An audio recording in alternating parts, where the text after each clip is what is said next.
Good evening, everyone. How's everybody doing I almost said this morning. Well, it's almost morning. It's not long before it is morning.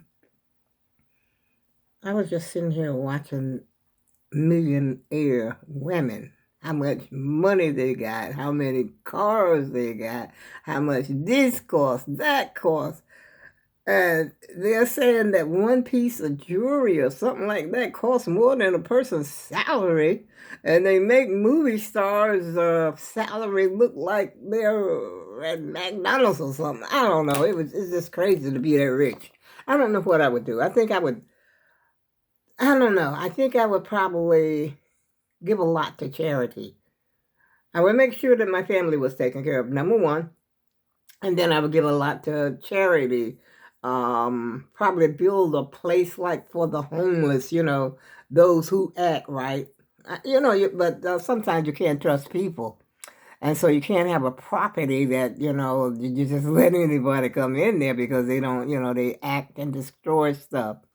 I remember one occasion that I heard about a lady after she left the apartment that she had left the water running just for the heck of it because she was mad at the landlord, and the water was running outside on the street, and the people next door, because she lived like in a one family house, but there was another family up on the upstairs, and so she lived on the first floor, and the water was running out the street. And then the lady next door, I think it was, that came outside, saw this water out there in the street. She was wondering what the heck was going on. And that's what had happened. Yeah. Some people would just destroy your stuff. And so you got to be careful about who you rent to and even who you let in your home.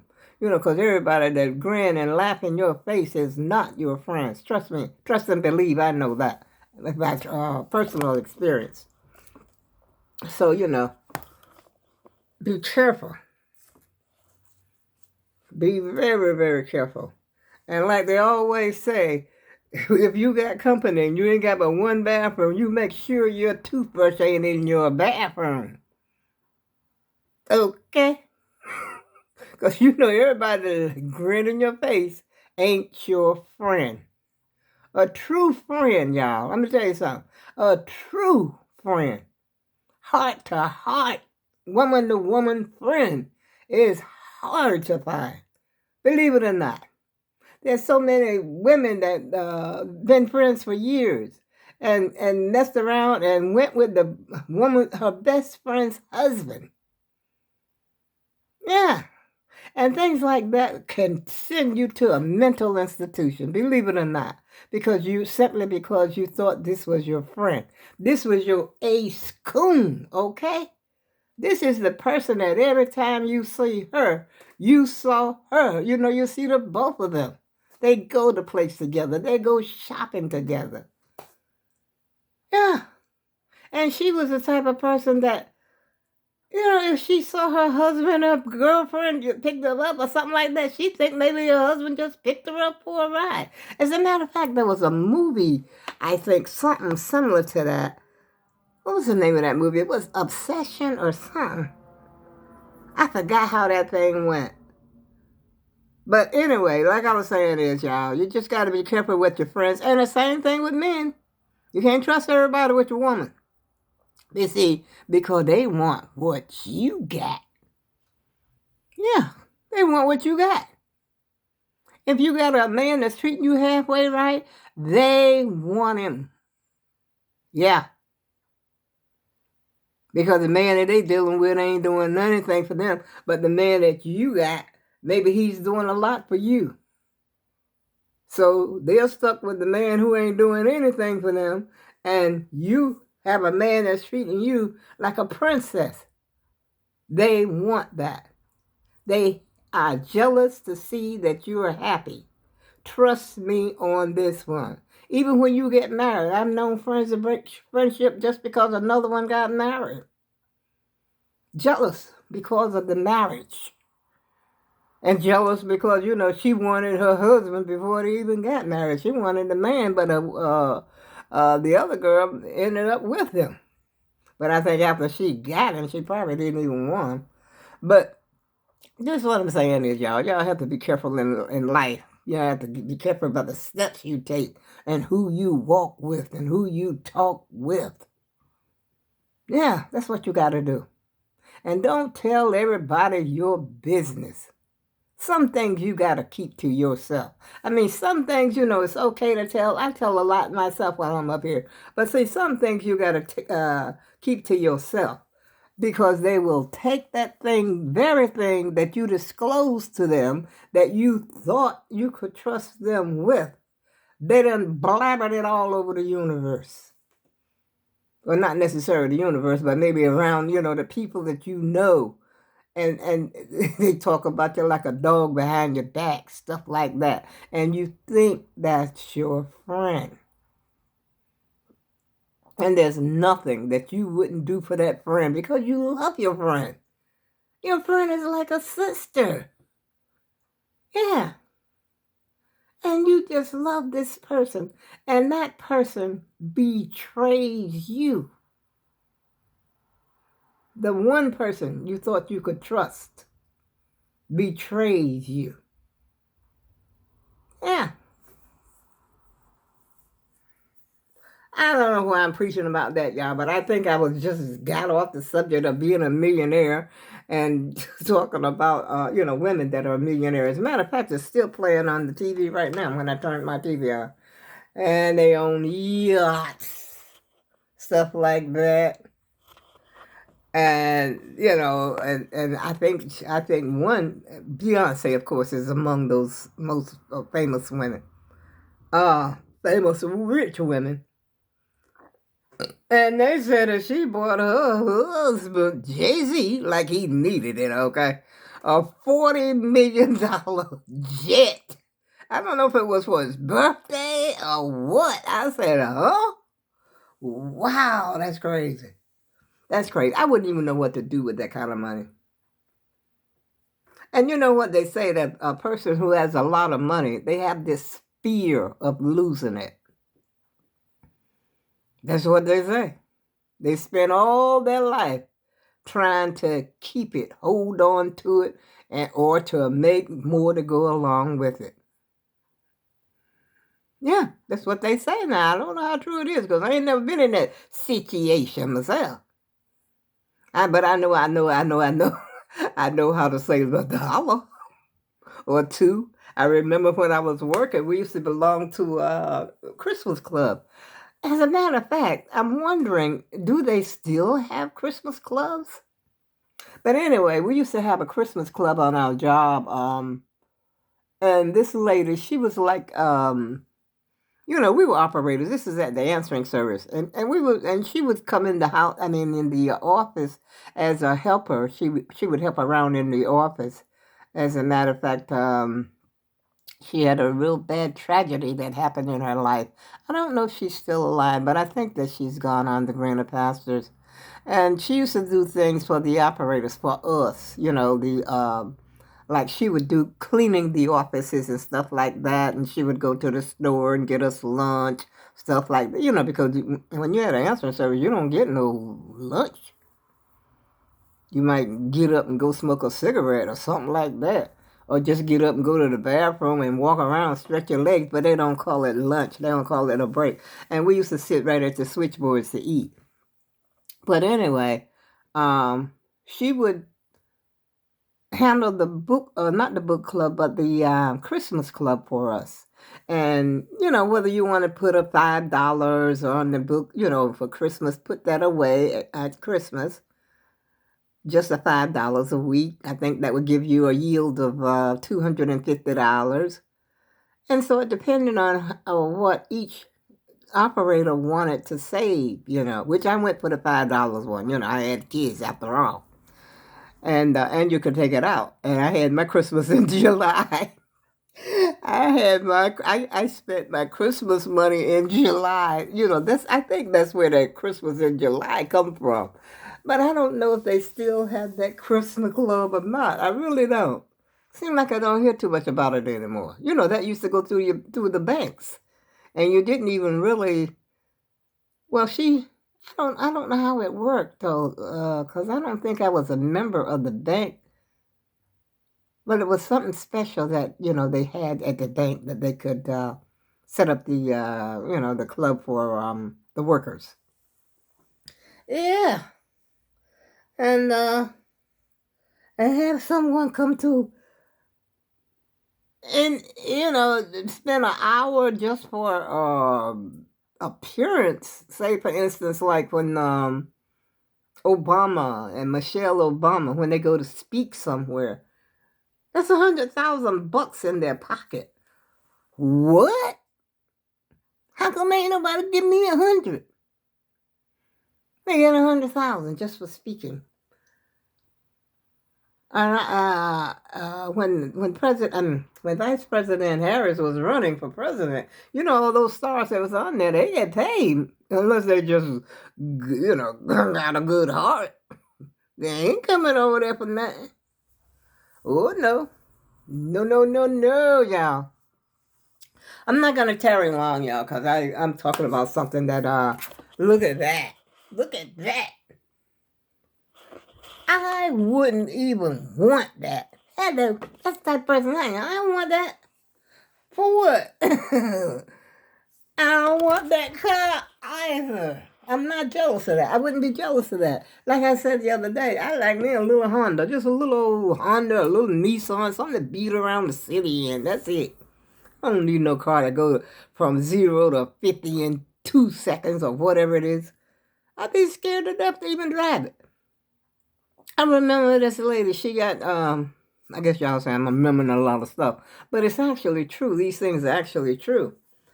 She was a woman of color, and she married to a Caucasian, okay? He gave her a Corvette. I would be scared to even turn the thing on because I'd be scared it might jerk and run away from me or something. I don't want that. Give me a Honda. I'm a country girl, a country bumpkin. I remember when we was down south now. Now I'm getting ready to get deep, y'all. I'm not gonna, like I said, I'm not gonna tear it too long because my leg is bothering me right now. It's like, starting to get that uncomfortable feeling. Just from sitting down. Like if I want to stand up, I can stand up. But I'm sort of kind of massaging it a little bit, every now and then.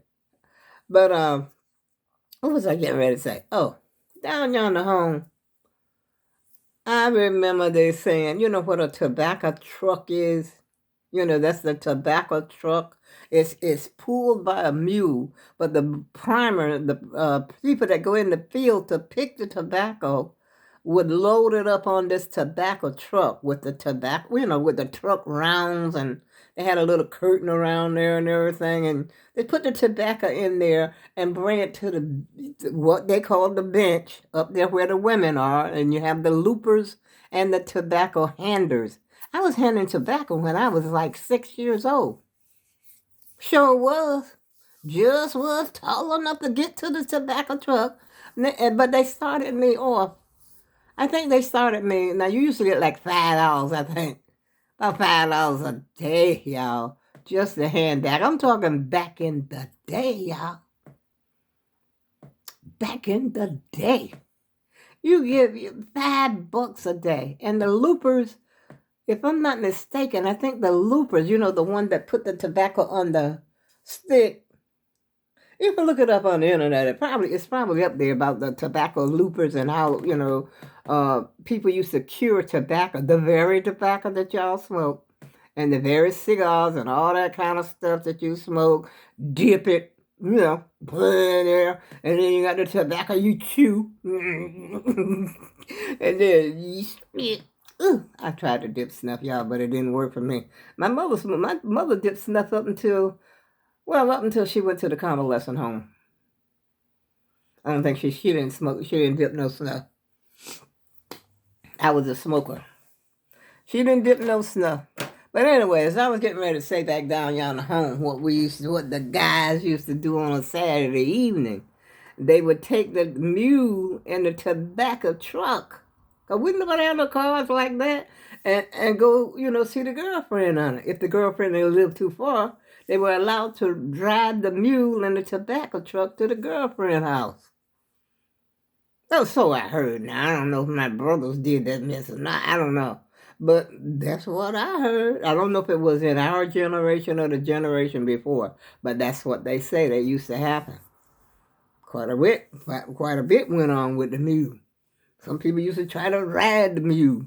And mule is very stubborn. It's a stubborn animal, y'all. And they used to get out there, and a tobacco round is about the size, in size, as the biggest part of a baseball bat, that you would play ball with. And that's a tobacco round. And they have them about this long, and they sticking up inside, the truck. They fit inside that truck, okay? And they say, no, they didn't just say this. I've actually witnessed this, how stubborn a mule is. And this man would go out there and beat the mule with those tobacco rounds, y'all. That would be considered animal cruelty today. But back then it was not, because they were mad at the mules because the mules were so stubborn. And the poor mule, he was out there in the hot sun pulling a tobacco truck all day, and the mule would be sweating. You ever seen a mule or animal sweat? This mule would be wet with sweat. And as soon as he get up there to the tobacco truck, he lift his tail up, and you know what coming next? I don't know why they used to do that, but every now and then, then we got to take a shovel and scoop it up and take it somewhere because it stank so bad up there by where we was working at. Those were the days, y'all. But those were the good old days. I don't know what was so good about it, but, those memories, certainly I could write a book. Is that Oprah? Is that Oprah? Yeah, that was Oprah because it says Oprah's house. That must have been when she was very young. I'm going to watch this after I get through. They got so much stuff up there that's very interesting to me, y'all, so I just watch it. The mansions. I like to see the houses, how the nice houses are. I wouldn't even want any of them. What I want with all that house or that big for? I ain't letting nobody come stay with me. No. I had enough of that. That's about people that live with you too. Betray you. Betray you. Yeah. Like they always say, the old saying goes, if you are married, never let another woman in your house. No, sir, buddy. Not unless you're going to be home 24/7. 365. If you getting my drift. You got to be home at all times. Never let a woman in your house. Sometimes not even your own sister you can't let in your house. Cousin, you just can't do it. Like they always say, two women cannot really live in that same house. Because see, one is the lady of the house, the woman of the house. The one that lives there. But the other one, she's just there. But you're the woman of this house. But then when the other lady comes in, somehow or another she becomes woman of the house. But of course you don't know it yet, but you find out. Like they always say, what you do in the dark comes to the light. Yeah. It comes to the light. Now that was something, a case like, y'all heard of the case with who was it, Schwarzenegger? Y'all heard about that case. Yeah. So be careful who you let in your house. Because they want what you got. You better believe it. They ain't just there because they love you so much. They're there for a reason. And that thought I'll leave with you on this January 23rd. Be careful who you let in your house. And on that note, I go with love, and I'll see you again on January 4th.